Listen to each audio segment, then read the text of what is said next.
Welcome to another exciting episode of Victoire. Today, I shall be sitting down with Marcus Buff Bagwell, former WCW and WWE superstar.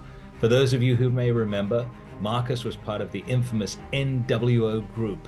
Since that time, Marcus has victored many accomplishments in his life, and today we shall catch up on each and every one of them.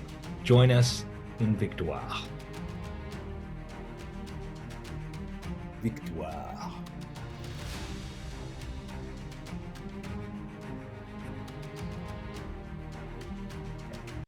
Hi, everybody, and welcome back to another episode of Victoire. Today, I am joined by Marcus Buff Bagwell, former WCW and WWE superstar.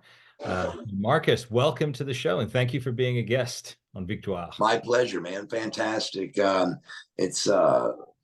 love anytime I get a chance to talk about the business and my career. I think both are very interesting. So I really enjoy it. So thank you. Absolutely. No, thank you. You made certainly quite an impression on me all the way in the UK. My friends and I followed you and Scott Steiner. I think I really enjoyed that run when the two of you were together back when we were teenagers. And you certainly inspired us to get in the gym too.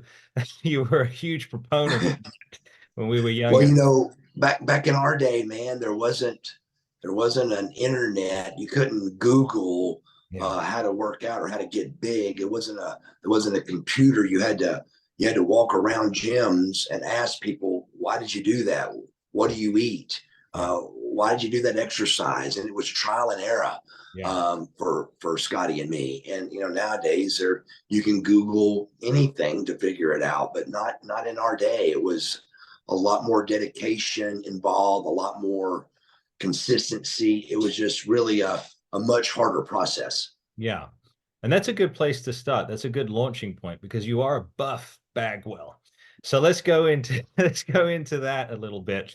So what created the bug in you to start working out prior to pro wrestling? Because even when you debuted, you were pretty big, and you were. I was from the very beginning. I was a real skinny kid. I literally wore long johns underneath my blue jeans in elementary. No, it had been middle school.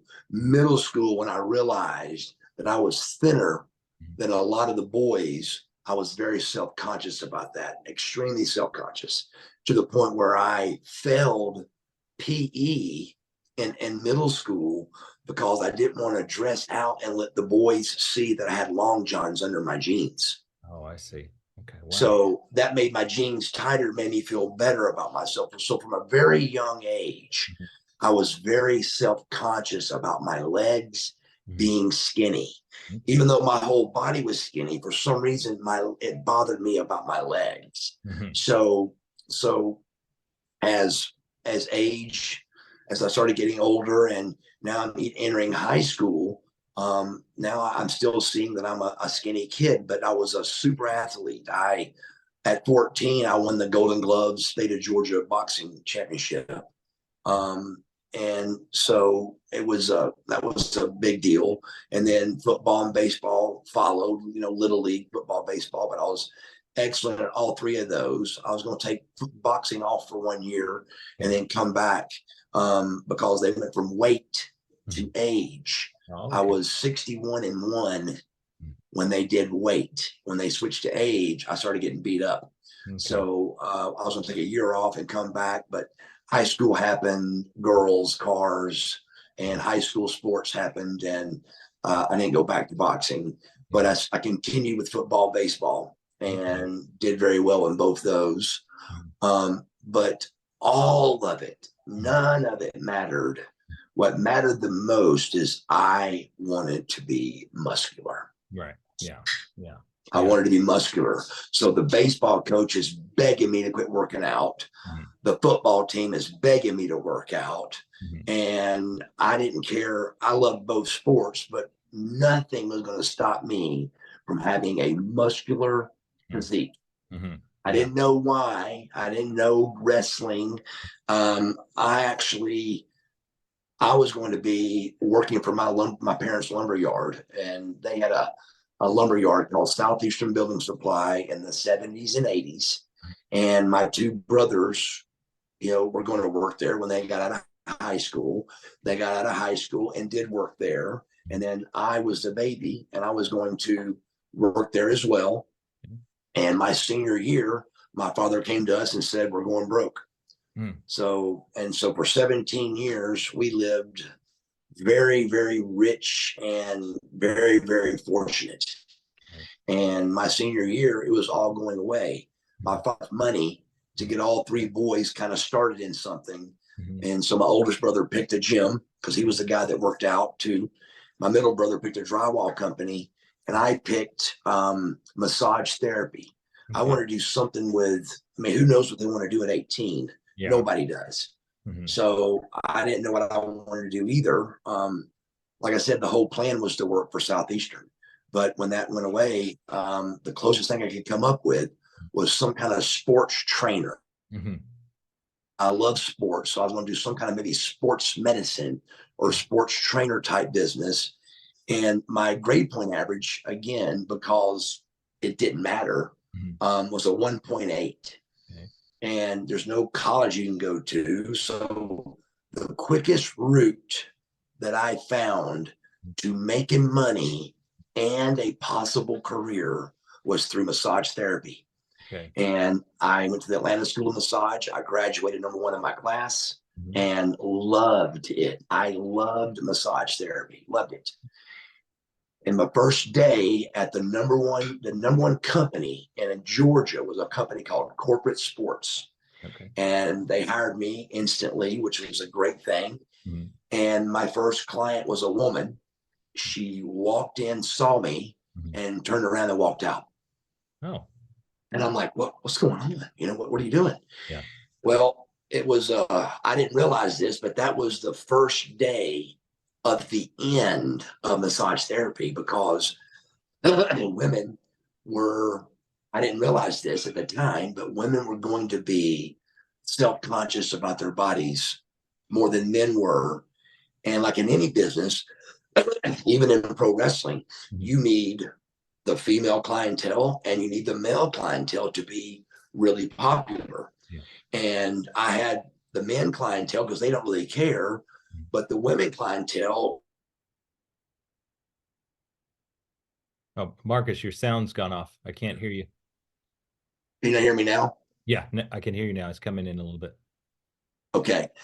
So the women, you got to have the women, clientele, of course. And it was not happening. It was, I bet you I only massaged about 2 women in that year that I tried to make a career out of it. And I was doing really well with men clientele, but not with women. So in that crossroads, I was at the pool at an apartment complex I lived in Kennesaw, Georgia. It was called Poplar Place Apartments. And I didn't know who she was, but it was Missy Hyatt. Oh, yeah. She saw me at the pool, and that night came up to me at my hotel room. At my apartment, and said, "Look, you should be a wrestler." And I was like, "A what?" And she goes, "A pro wrestler. I work for WCW," and kind of told me her resume. And I said, "Those guys don't make no money." And she goes, "Our lowest paid guy makes about $100,000 a year." Wow. And I said, "Tell me more." Yeah. So there started my venture out of massage therapy into professional wrestling. And it was a very short period of time from that day to signing with WCW. It couldn't have been 2 years, but that's a very fast road to the top. A lot of luck was involved, but a lot of hard work was involved too. Yeah. But the right place, the right time definitely played a part. And Missy kind of helped me get in the business, and the rest is history. Yeah. A tremendous history. You got in a wonderful time. I was going to say, what was that? About 1990, 91 would have been about the time. Am I correct? Exactly when at WCW, was September of '91 was my first appearance on television. Yeah. Wow. So you were right there. So Rick Rude would have been there at the time. Dustin Rhodes, um, all the guys. Yeah, the Stein. I mean, Stone Cold was Yeah. Stunning Steve for us. Bobby Eaton, the Dangerous Alliance Oh yeah. with Paul Heyman Yeah. and all these guys. I mean, I was the young rookie Mhm. getting taught by the best. Yeah. I mean, the best in the business Yeah. was my coaches, and it was incredible. You know, your Terry Taylors, your Arn Andersons, Mhm. your Mike Grahams, your Dustin Rhodeses, your Barry Windhams, your Rick Rudes. I'm going your Steve Austins, your Larry Zabisco's, Bobby Eaton's. It was crazy, and I was the young, good-looking kid that could get beat up, and everybody could get something out of it. And so they kind of put me in the role of every person Sting had coming up for a match. They would have them beat me up, and Sting would come make the save to the young rookie. Yeah. Now, what was that like? It'd be interesting to know psychologically, what was that like, Marcus? Because you go from, you had this kind of, I guess, a little bit of a traumatic experience when your father told you, we don't have what we had before. And then you're trying to find your way, and then all of a sudden you're thrust into this spotlight, catapulted with all of these guys on international TV at this point. What was that like psychologically? Were you always, on a high, or how were you able to, you know, go through those valleys? That's a great question, and one that I've probably been asked 1,000 times, but I've never really had the answer that I'm getting ready to give. Mhm. But the answer truly is I kind of was in the spotlight from the beginning of my life. I mean, from a very early age, I was like a model actor kind of person trying to get into modeling. I was told that I was a good looking kid. I was told that I was going to be a model. I was told I was going to be something from the first time I can remember. Yeah.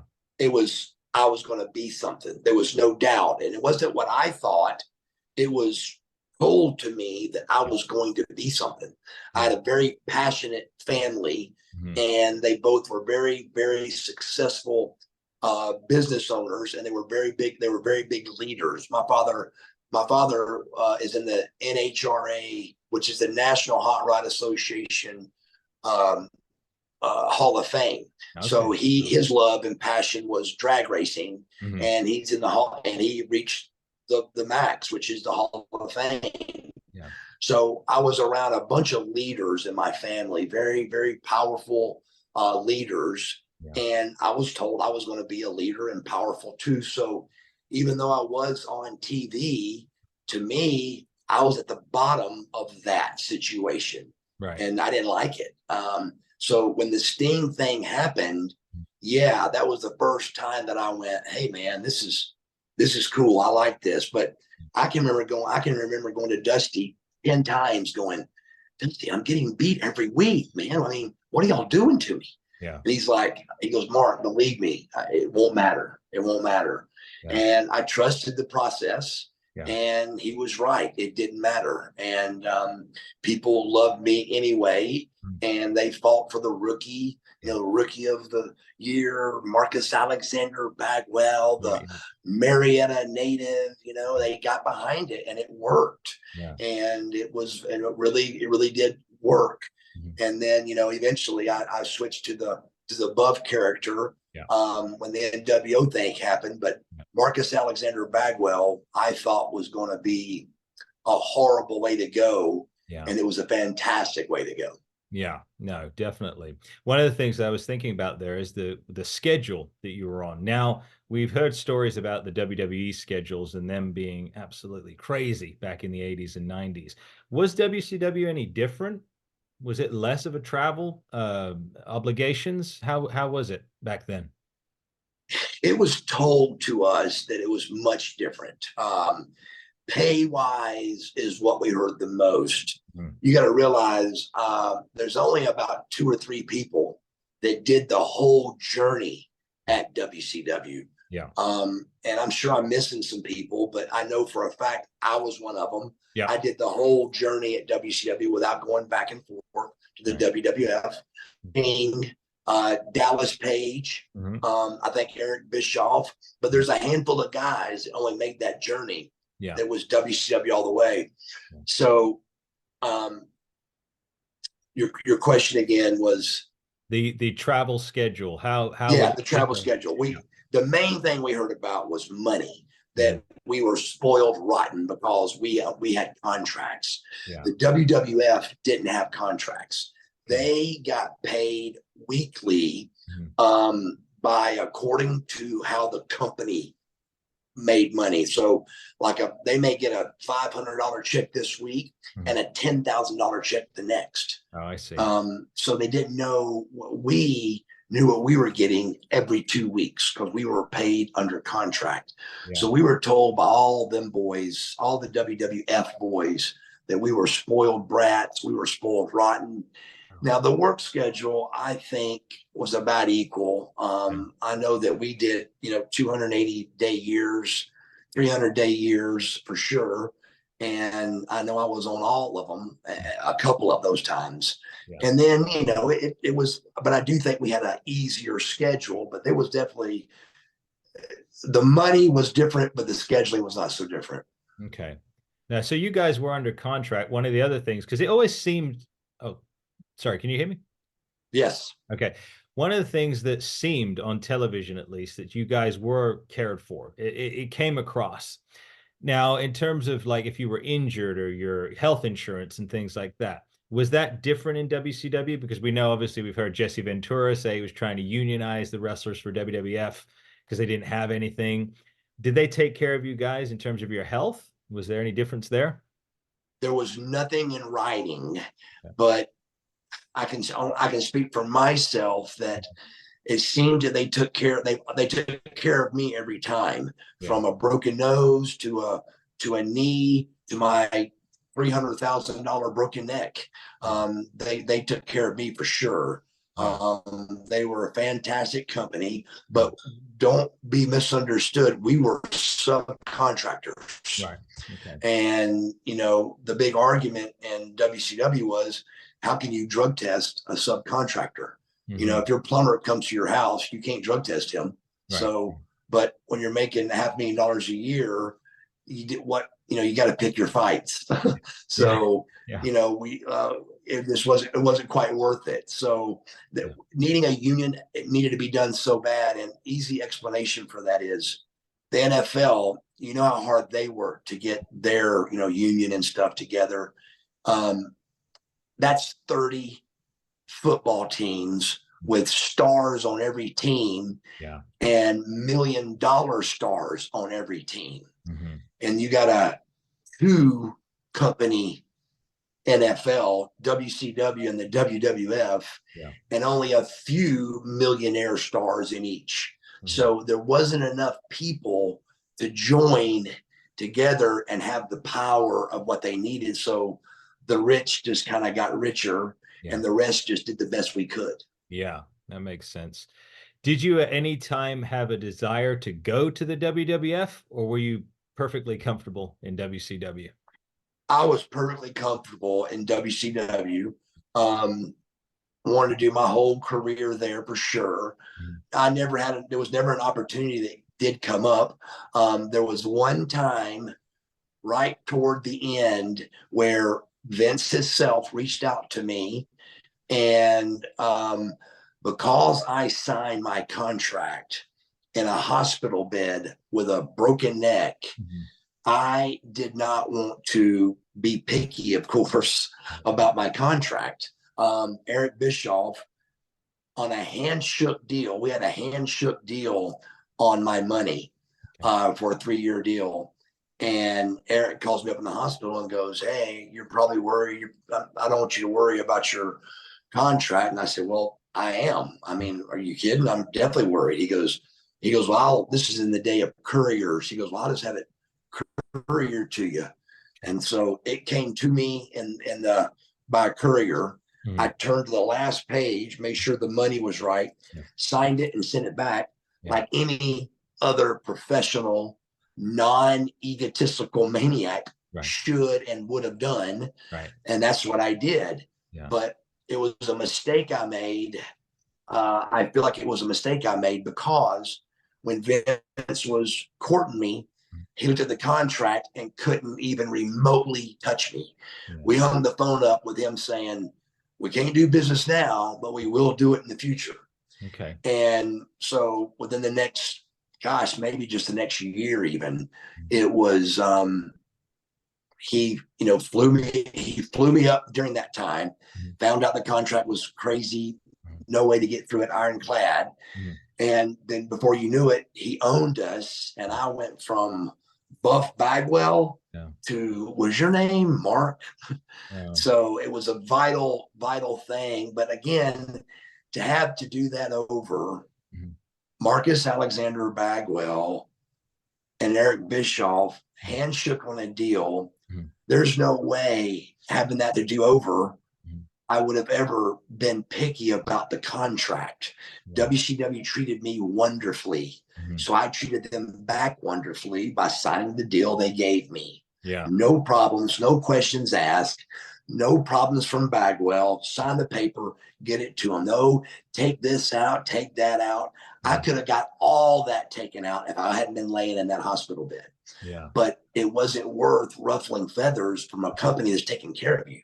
No. So I was very happy with my decision, but the facts are though that it hurt me Mm. not getting some of the stuff taken out of a regular contract for my next business decision. So instead, my contract ironically came up Mm. within a month of Vince McMahon buying our company. Oh, wow. So I was in no position at all. I went from making, $700,000 a year to making 175 grand. That's how much And you were paid in WWE? that was my first contract was 175. Oh. And it wasn't a negotiation. It was take it or leave it. Oh. But you got to realize who I am at the time. I'm 1 year old, Yeah. Marcus Buff Bagwell. I got a long career ahead of me, man. Right. Right. So if they would have signed me to a $50,000 a year contract, Mm. I'm signing it because Yeah. I'm going to make millions in this business. I just know I am. Yeah. Instead, I was completely wrong. I was main event 1 week and not fired the next. Mm. I was released, Mm-hmm. and I was told that was different, but it was not. Mm-hmm. Yeah, and I often wonder about that because, and again, coming back from a fan perspective, just sharing, someone who observed you back then, we were excited when we saw Buff Bagwell square off against Booker T on Monday Night Raw. That was exciting.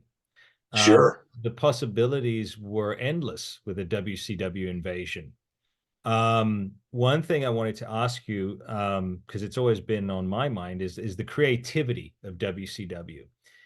Looking out from an outside perspective, I thought that you guys were far more creative than WWF ever was. You guys had a different pay-per-view, you had the extravagant entrances, the wild storylines, great costumes, great characters, excited commentators. You had Mean Gene Okerlund. I mean, do I say more about a backstage interview? He was fantastic. So, Right. did you guys were you watching the WWF product throughout the Monday Night Wars? Were you personally watching to see what they were doing? Absolutely. It was kind of told by us that we should watch. Okay. In our locker rooms, we had their show on, Mhm. and in their locker rooms, they had our show on. It was like a football game Yeah. in different cities. Yeah. So we were 8 to 10 p.m. and they were 9 to 11. Right. So at 8:59, we got Steen coming down from the rafters. We got the NWO coming out. They've got Stone Cold with the beer and the Rock, and it was on. It was the Monday Night Wars. Yeah. So as we were watching it, as we're private jetting around with Eric Bischoff, Mhm. we're very obviously we're beating the WWF. Yeah. And to the talent, that's not good. We love Eric Bischoff and we're trying to win Yeah. and we're high-fiving, but really in our hearts, we know that this isn't good. This is not good, because if we go out if we put them out of business, Mm. you know what happens. I mean, this can't go on with just one company. There's got to be competition. Yeah. And before we knew it, we went from us worried that we were going to put them out of business to they put us out of business. Yeah. And it was like, what happened? It's true. It's what happened. That was one of the questions. Again, it's been on my mind for years. You know, friends and I would watch it, and we would see the changes happening in WCW. I think that was one of the telltale signs. I started seeing the arenas change, the entrances changed, the ropes, they changed the color of the ropes all the time, the mat changed color, all these little things, the backstage interview sets changed. Everything seemed like it was just getting chopped and changed. The logo designs were different. They seemed to change the logos all the time. Now that was at what was that, 1999. So that was when Russo came in. Yeah, what are your personal feelings on Russo? I mean, on a professional level for what he was doing in WCW, and then on a personal level. Well, he came in, and I was really excited about him first coming in, because what he did was he came to every what would be considered all the top guys. Yeah. So, and I actually wouldn't consider myself one of the top guys, but I was. Mhm. And so he sat down with each one of us individually, Mhm. and he explained to all of us that the problem with WCW was that the boss was on TV, Okay. and that the boss always let that get to his head and became, a TV star instead of running the company. Okay. And that he promised all of us that he was never going to show his face on television ever. Hmm. And out of that came, he started with, not being on TV, and he was his voice, and the Harris brothers would do his dirty work, and it was fantastic, Yeah. because there was some truth to that. I Yeah. mean, Dusty ran the company. I worship Dusty Rhodes to no end, Yeah. but he did run the company, so he took care of his boys. Mm-hmm. And that's just normal. And when Flair ran it, he took care of his boys. So the person running it always took care of their people, and he also kind of got himself over. Yeah. But his thing was, Russo's thing was, he felt like that was WCW's wrong move, so he was not going to do it. And within a very short period of time, I think he was the world champion. Yeah. Yeah. I mean, right? David Arquette. Yeah, too. So very bizarre what happened. So on a personal level, I liked Vince Russo. I liked him a lot. I just didn't quite understand where he was going with it, from, hey, this is the problem of WCW, and then telling us it was the problem, and then doing exactly what he said. So he lost a lot of the guys' trust, because the first thing he told us was exactly what he went and did. Yeah. Yeah. So that's kind of weird. And but then they started bringing Eric back to fix it, and then they had them both working together, and it was just kind of the beginning of the end. Yeah. Because there were definitely a lot of changes. You can clearly see it from 97, 98. It's almost unrecognizable by 2000. It's Right. because so now you guys, did you feel that? Because obviously the storyline was pretty consistent up until around 98. Then it seemed like the storylines just chopped and changed every other week. How did you adjust? Were you guys frustrated with that? I don't remember being frustrated. I remember, I mean, we were on private jets, and I mean, I say we, I mean, a select few. If you were lucky enough to live in Atlanta, Yeah. and you were good enough to have first class ticketing, then Eric would save the money for the first class tickets, and then just private jet us to Monday Night Nitro and then private jet us home. And Yeah. it saved the company money Yeah. by doing it that way. But we would pull up to the arenas Mhm. and, here we get off a private jet in a limousine. And of course, you got the rumblings, you got the whisperings, and so it was just maybe wasn't the right thing to do. But again, when your boss, Eric Bischoff, Yeah. says be at Fulton Industrial Airport, Yeah. you don't say no, you Right. say yes, sir, Yeah. and you get there. So Yeah. it was not in our hands. And again, it definitely wasn't in my hands, but I was there with all of the top guys. I mean, I rode with Sting almost the whole career, my whole career. Sting was in my car, or I was in his car, or Yeah. we were in the group of traveling together to the gyms and the hotels and the planes. So, I was right there with all the top guys. And I think all of this really was out of our reach. I mean, nobody, and I don't know how, but nobody saw the WWF coming to Panama City Beach. No, no. I mean, we were Nobody shocked saw it. seeing. No, we were shocked seeing that. So, when that happened, it was just, I mean, everybody was just like blown away. We're like, whoa, what, and then the very first night, me and Luger are not on the first Nitro. Mm-hmm. So on the way home, my father calls me and goes, "Are you watching the show?" And I go, "No, I'm driving home." And he goes, "Well, Vince mentioned five guys' names, and you were one of the five. Hmm. And you got," he goes, "is my father saying it?" But he goes, "I really believe you got the biggest reaction." Yeah. And when I played it back and heard it over the years a few times, and it was five guys, and I can't remember all five names that McMahon named, but I was one of the five. Yeah. Yeah. And I remember being the second biggest pop.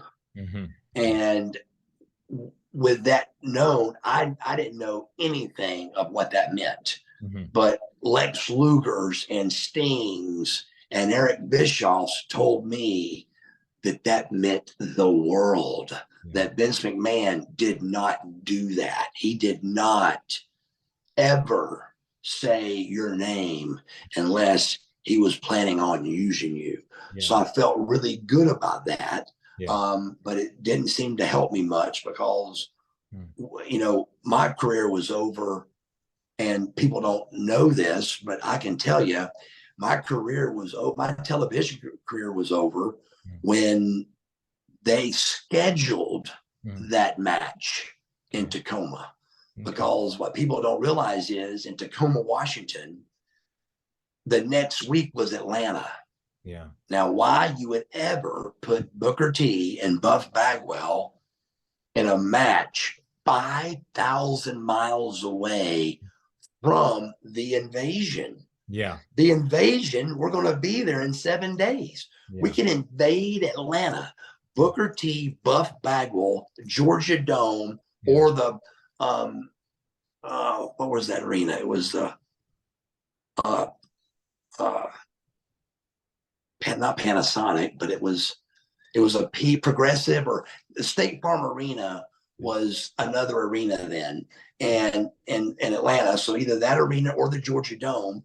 Buff Bagwell and Booker T, the first match of the Invasion in Ted Turner's backyard.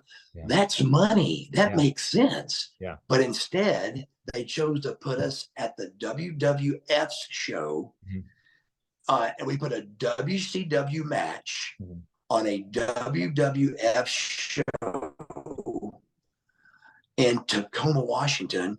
And me and Booker knew it wasn't good. We knew it was horrible, a horrible idea. And then out of that came, I've watched that match over probably 100 times. Yeah. There is not one mechanical mistake in that match. There is not a stumble. There is not a punch that don't look perfect. There's not a duck the clothesline that was missed. Every single move was done perfectly.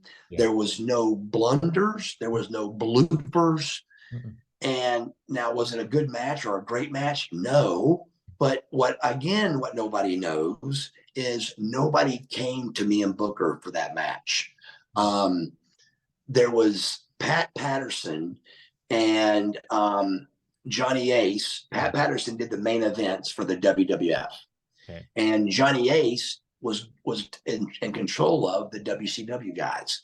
So Johnny Ace thought Pat Patterson was going to give me and Booker our finish and talk about our match. Okay. And Pat Patterson thought that Johnny Ace was going to do it. So out of that came, nobody talked to me and Booker.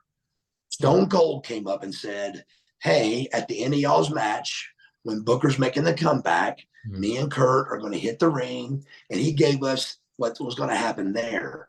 But nobody went over what kind of match they wanted.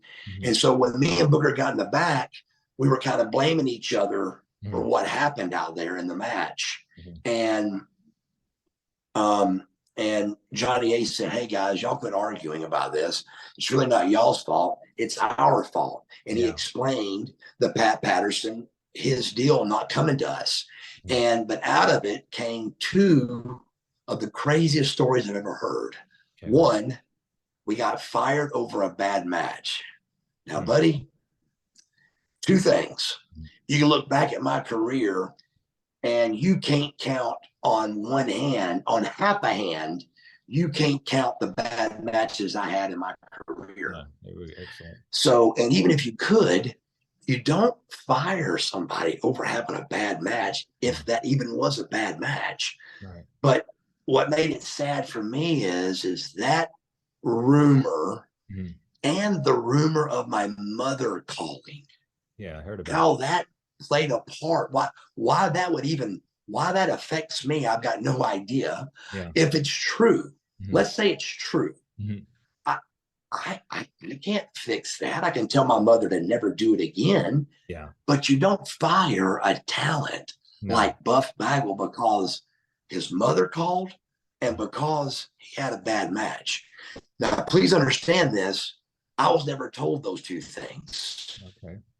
That's what I heard and read. I was told I was being released until things could calm down and they were going to bring me back. Yeah. And I knew that wasn't true, but that's what I was told. I was not told a bad match. I was not told my mother. That's what I heard. I knew those things wasn't true. And I knew that even if they were true, that you don't fire somebody for that. But that's the rumor that came out and people believed it.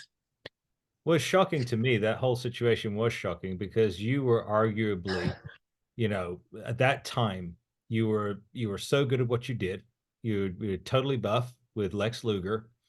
And, no disrespect to any of the other guys that they brought in, but, we were all, our friends of mine in the UK were looking, thinking, why are they bringing these guys in? Where are all the main event guys? Like you. At that time, you had such great mic skills. And that was another question I was going to ask you earlier, but it just came back. The transition from Marcus Bagwell, the Two Cold Scorpio tag team, the Patriot tag team and all of that, into the Buff Bagwell. That was really when you started getting on the mic and really starting letting loose, and your charisma just exploded. But you've often talked about, doing some research, that you were very respectful, always say your please and thank yous. You were raised correctly. You were always a polite young man, very polite young man.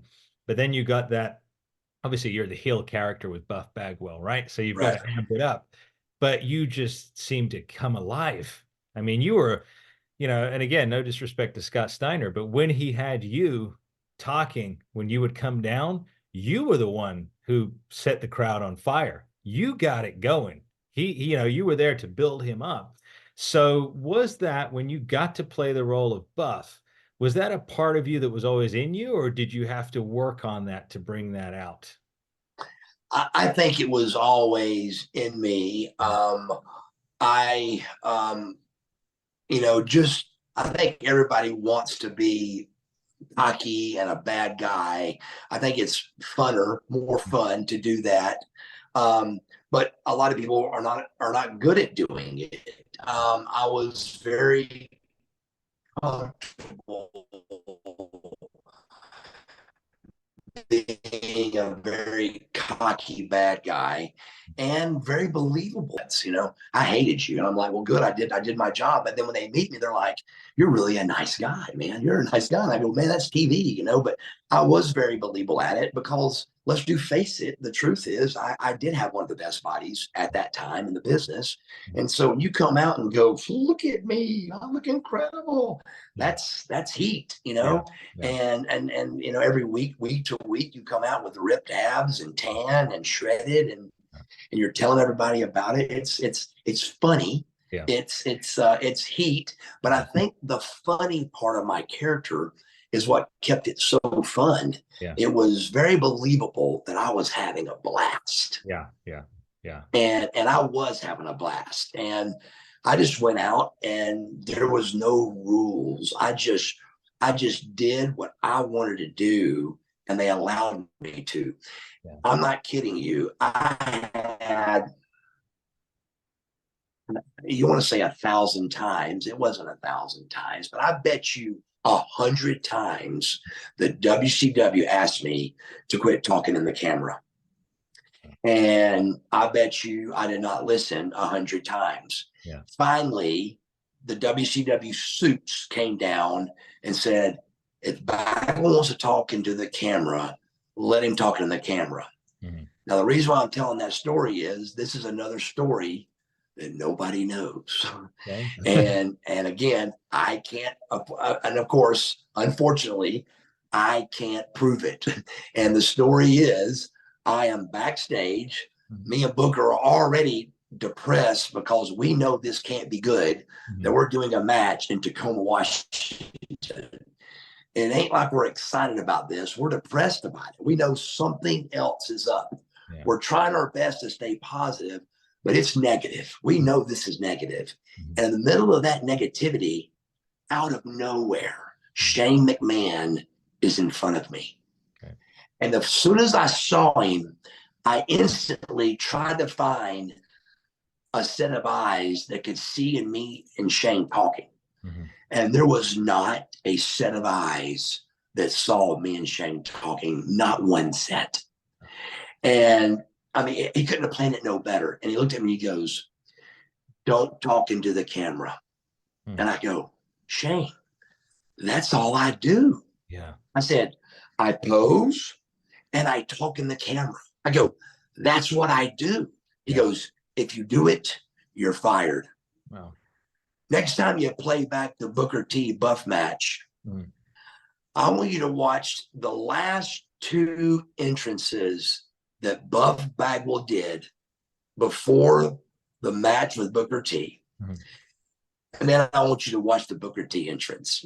All right. I do not look into the camera. Huh. I did what I was told. When that camera got in my face, I turned away from it because it was the most ridiculous, horrible, unbuff entrance you've ever seen. Yeah. So not only are we getting booed out of the building, I can't be myself by looking in the camera. I'm not doing anything that Buff Bagwell does. Nothing. Right. I came out, I did the cool pose, and then down that ramp, my eyes do not meet the camera, not once. Right. And it was so weird for me because I just got told that if I looked in the camera, I was fired. So why would I do that? So I did what I was told, and I got fired anyway. So not sure why. It's surreal. It's strange. One of the things that, I'm pondering right now, was it because, I mean, it doesn't matter. It's in the past now, but was it because Buff was so good at what he was doing? Because again, arguably you were, I mean, like, again, I'm looking at a fan here of, I started watching when I was 7. So at that time I would have been, 18, something like that, 19, 20. So I'd been watching it for a long time, and you were arguably one of the best men on the mic. You had like you said, you had the physique, and you were young. You were a threat to a lot of people. That's just, I'm just hypothesis. I'm not sure if that's correct, but yeah, it could have been something like that. And then segueing from that, I was thinking about you mentioned when the WWF guys would dog you WCW guys. So now I'm thinking when a WWF guy came into WCW. So we'll go back a little bit now. So let's just say Sid Vicious. So Sid goes off to WWE. He becomes a star world champion up there. Then he comes back to you guys. Was there any heat from the WCW boys against the guys that went and came back? Never, Never? never. To the point of it, the only heat was every time those guys did that, they would beat us. And we'd go to Eric and go, Eric, we're making their company look better because when those guys come back, Yeah. they beat us. I feel like Eric and whoever was running us at the time always was bad about that. Macho came in and he beat everybody. And then, so anytime they would come in, they would make us look like we were, incompetent. Mm-hmm. Mm-hmm. Yeah. So it was really weird. Yeah. Now you mentioned Macho Man because obviously he was another legend like yourself. What was it like being a part of the NWO with the Macho Man? Incredible. I mean, it was surreal, to be honest, just the whole thing. I mean, from having Hulk also and, being out there with Kevin Nash and Scott Hall, and the whole thing it was surreal. Yeah. It was a very powerful thing. And to be able to come out and be on the same team as Hulk Hogan, to know you're at the top, you're at the pinnacle, man. You're at the top of the chart. You're on the best team. Yeah. We knew what we were doing was going to be one of the best things wrestling ever happened. Yeah. We didn't know it was going to be the best thing ever. Right. We thought it was going to be one of the best things ever, but we didn't know it was going to be the best thing ever. And it was the best thing ever, unargumentedly. You can't argue it. There's no argument there. It's a fact that the NWO run was the best run ever in pro wrestling. Yeah. And so, I speaking for myself, I definitely didn't want that to be, I don't want to be able to say I'm in the best thing there ever was in wrestling. Best tag team wrestlers ever. My resume shows that I'm a 5-time world tag team champion with 4 different partners. That's only been done one other time in the history of wrestling, and it's Ricky the Dragon Steamboat. Me and Ricky Steamboat, which is pretty good company to be with, is the only 2 wrestlers in the history of wrestling that has 5 world championships with 4 or more partners. So that's a big deal. But again, I don't mind saying that because it's a fact. It's not a fact that we were the best thing wrestling ever had, but we were one of. And I do think, as at least up to date, I do believe that it was the best. Yeah. But it's just, it was a time that was magic. Yeah, it was. And you could feel it each and every week. Everything was right on cue. You didn't miss a beat. Now, you mentioned all those guys now. Are you still in contact? Are you still friends with all the guys? Man, a lot of guys have passed. A lot of guys, it's been a long time. It really, that 20 years, it's been 25 years. I mean, where did it go? It went fast. And by any exaggeration, it's been, 24 years, really 23 without being argued. 23 years ago, that's a long time. A lot of deaths happened. And it's kind of like, how I kind of explain it to people so they can understand it is, it's kind of like high school. You graduate and you say, hey, let's stay in touch. And you do it first, and then life happens and you just lose touch. But I still stay in touch with Lex a lot, and me in Dallas, and I'll see Scott Steiner and those guys at signings, and Jake. I see Jake every once in a while still, and so I still stay in touch with some. Scotty Riggs, of course, me and him are very close still. But it's just like anything else. Time kind of kills everything, and it just kind of goes away. Yeah. Well, one thing that certainly hasn't gone away is you, Buff, and you're back. You know, you've been through some things and you've victored some things. So that'll bring us to the present right now, the man that you are, because obviously what counts the most is the present. So today, Buff Bagwell. So what are your interests now? What are your goals now, and what are you engaged in now? My recovery is number one. I have found a lot of freedom and a lot of passion behind my recovery. I'm 18 months sober. Congratulations. Thank you very much. Um, 18 months sober. That means a lot to me. I love talking about it. I love speaking about it to see. I just find it intriguing that I'm trying to tell somebody how not to waste 20 years of their life. Mhm. Um, I wouldn't necessarily say I wasted it, but I could have enjoyed it so much more by being sober. It would have I would have a really hard case to turn sober because I really thought I had it figured out. I would reward myself from the way I looked. Okay. I looked very different. I was in the 1 percentile, man. I was. Mhm. Me and Luger and Scott Steiner and a few other guys, we were in the 1 percentile Yeah.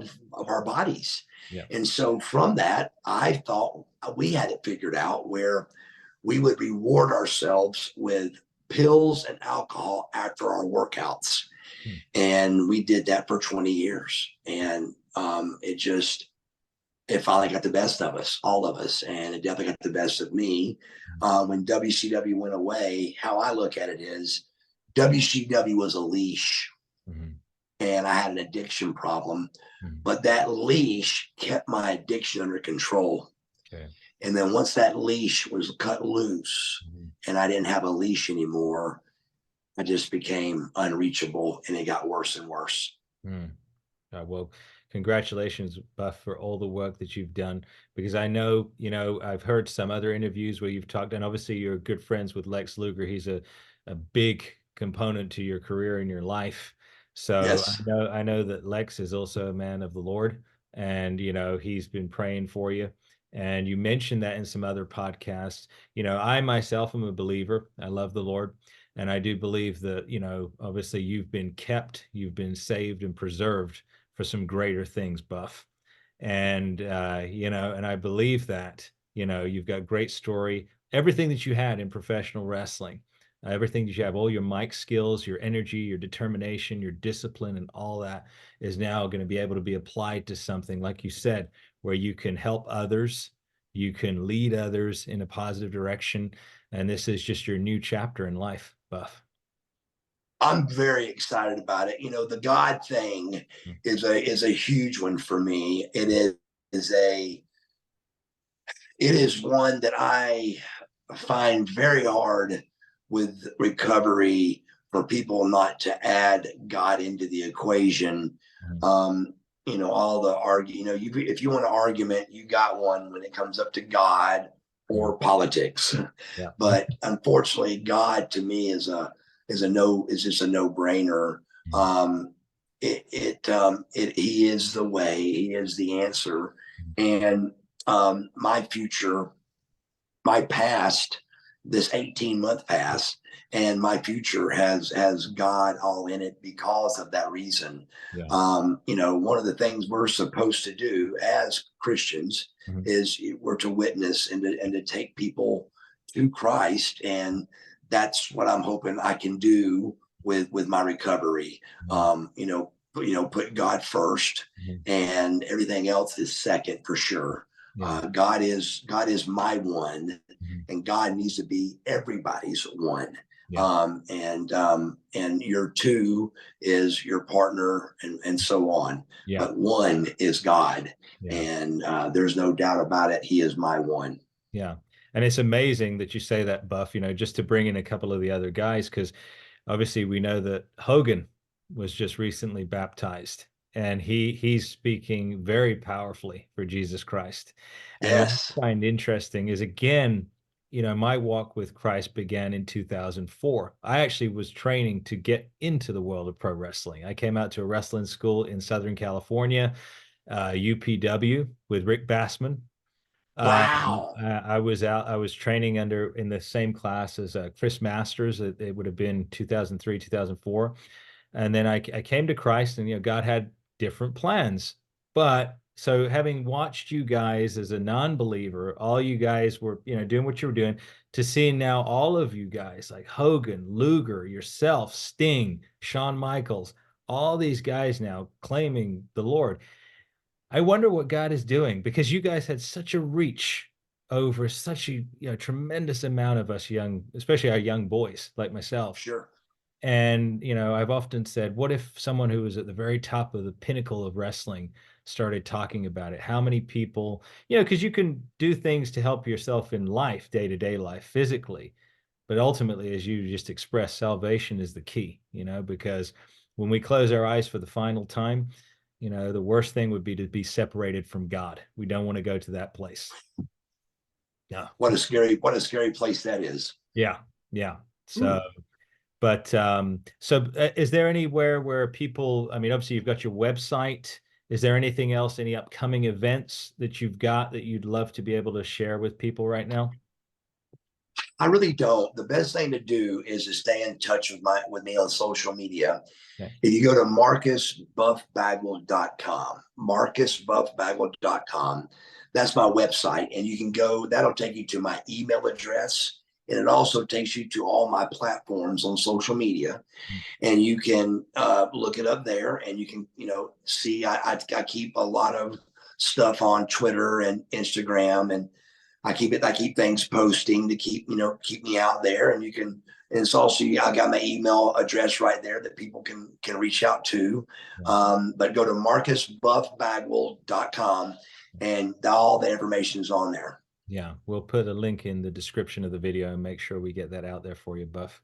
Thank you It's so much. it's been an absolute pleasure. I would love to have you come back, because obviously I wanted to get a broad, spectrum of questions in today, but I'd love to be more specific with you in the future. But thank you again for joining us. I appreciate it so much, Buff. I would look forward to doing this again. Like I said, anytime I get a chance. I mean, let's just be honest. What I did was pretty rare, and I was in a place that it takes a lot of dedication and hard work to get to. Yeah. And out of it comes a really crazy, wild story. But mine ends positively. Yeah. Dark Side of the Ring is doing my story this month. I say this month, it'd be March, season 5. It's like, I think it's like 10 people are on there this season, but I'm one of the 10. So if you get a chance, it's on Vice TV. It's the Buff Bagwell story of the Dark Side of the Ring. And one of the reasons I did it is because the ending is very positive. It's a pretty dark story. I talk about shooting my father on there. I didn't kill him, but I shot him with a gun. He also speaks on it. Okay. And so it's a very, very deep episode. 2 ex-wives speak on it. So Missy Hyatt, Tuco Scorpio, Scotty Riggs, and a couple of my friends speak on it as well. But I think it's a very good episode. It shows that Mark Bagwell's a pretty good human. Yeah, yeah, yeah. And we've heard that a lot. I mean, a lot has been put out about you, but it even came out, like I said, on screen. You can't really hide. Once the camera is on, it reveals who you really are. It pulls Of out all course. of your traits. So we could tell even back then that you were a good guy at heart. So it translates, Marcus, really does. So, That means a lot, man. yeah, Thank you so much. yeah, it translates. Well, what's that? No, nothing. We're Oh, good. it blocked out a little bit there. I couldn't hear you. So you frozen up a little bit. I'm not sure we got a bad connection. You got me now? Yeah, I got you How now. about now? Yeah, now I Okay, got yeah. you now. So, Thank you so much again. Great time, and love to do it again with you, and talk some more recovery stuff. yeah, absolutely. We'll do that. Okay. All right. Well, thank you everybody for joining us. Thank you again, Marcus Buff Bagwell. We'll see you next time. Thank you for tuning in to another episode of Victoire. Please be sure to like, share, and subscribe to our channel. If you would like to get in contact with us, please use the email address in the description of the video below. And until next time, Victor what you must victor in your life, Victoire.